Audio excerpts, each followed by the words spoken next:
Wijchen, vaak verkeerd uitgesproken als Wijchen. Een middelgroot Gelders dorp met een station tegenover de kenmerkende Oude Molen.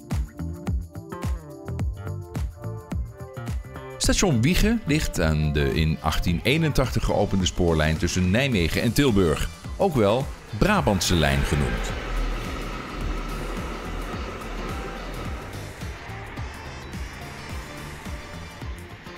Destijds stond hier een stationsgebouw type Helvoort. Een laag gebouw met dienstlokalen en een woning. In de jaren 70 liet NS de verouderde stations slopen, waaronder dat van Wijchen.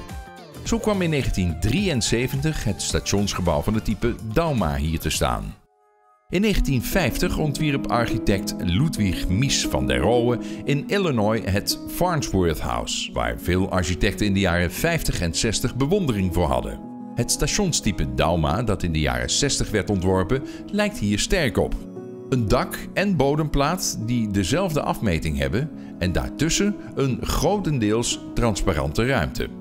De transparante bouw wordt onderbroken door een in sierverband gemetseld baksteen geveldeel, waarachter zich het toilet voor het personeel bevond. Het korte gedeelte van het gebouw was altijd voor het personeel, waarbij aan de spoorzijde een uitbouw te vinden was. Hierin stond het toestel voor de overwegbediening. Tot 9 mei 1981 werden de Wijchense overwegen handbediend. Wijchenaren waren blij dat dit daarna voortaan automatisch gebeurde. Het gebeurde namelijk nog wel eens dat de overwegwachter vergat de spoorbomen omhoog te halen, waardoor mensen vaak voor niets stonden te wachten en naar het station belden met de vraag of de spoorbomen weer omhoog mochten. Aan de noordzijde van het station zijn woningen gebouwd, maar ooit stond hier een grote margarinefabriek, door Wijchenaren de Botterkeet genoemd. De werkgever voor vele Wijchenaren. En de onmiskenbare geur hing altijd rond het station. Het station had dan ook meerdere sporen voor het laden en lossen van goederen.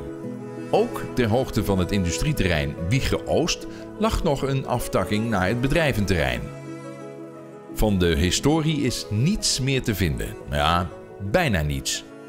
In de in 2017 geopende parkeergarage zijn muurschilderingen te vinden, waardoor de historie van het stationsgebied tot leven komt. Dat was 2018 geloof ik. Toen kwam ik in contact met de gemeente Wijchen en die zagen dat ik best mooi werk leverde met spuitbussen.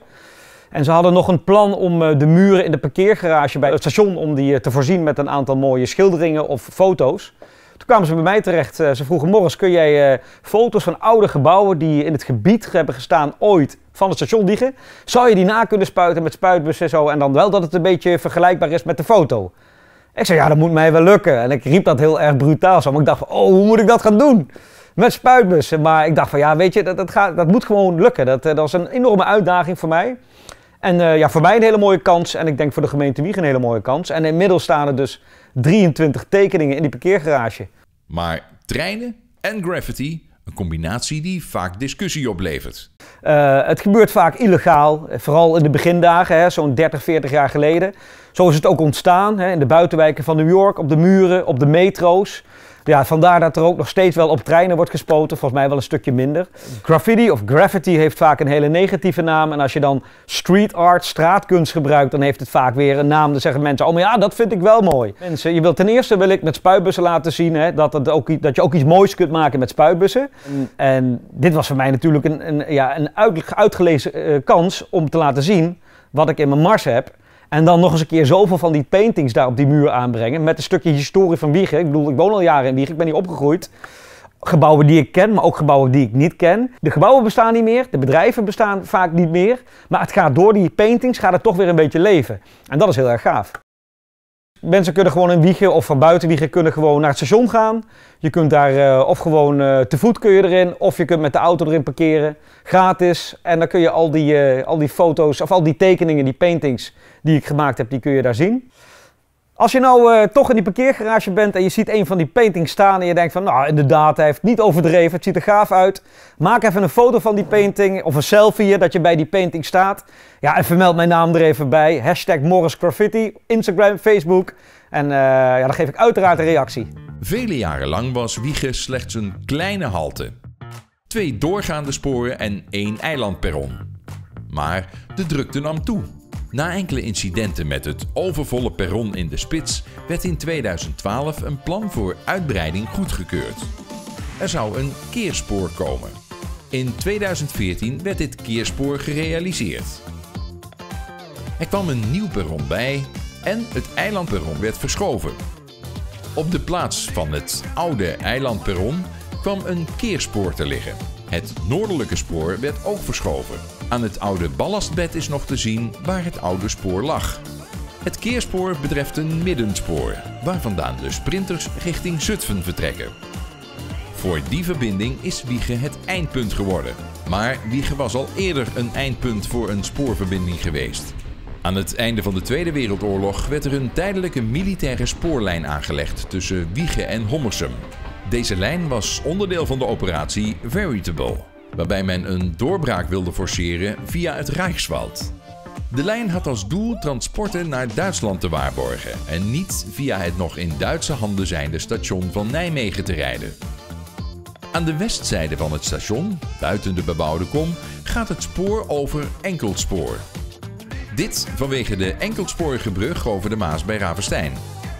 Hoewel de brughoofden gemaakt zijn om een dubbelsporige brug te dragen, is de brug nog steeds enkeltsporig.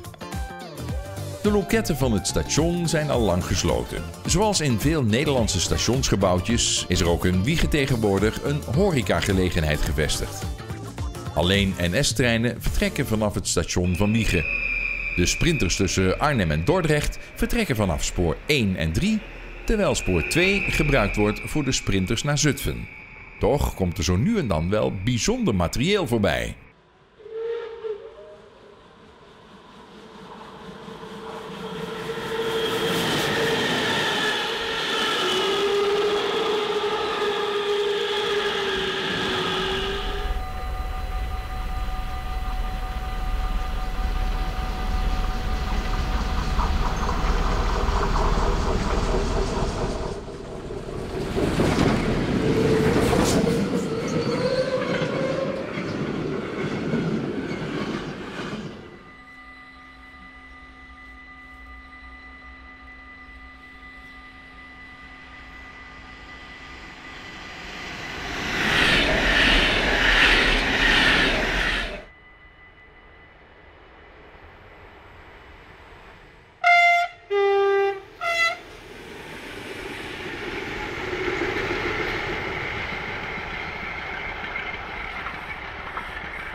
Over welk station zou jij meer willen weten?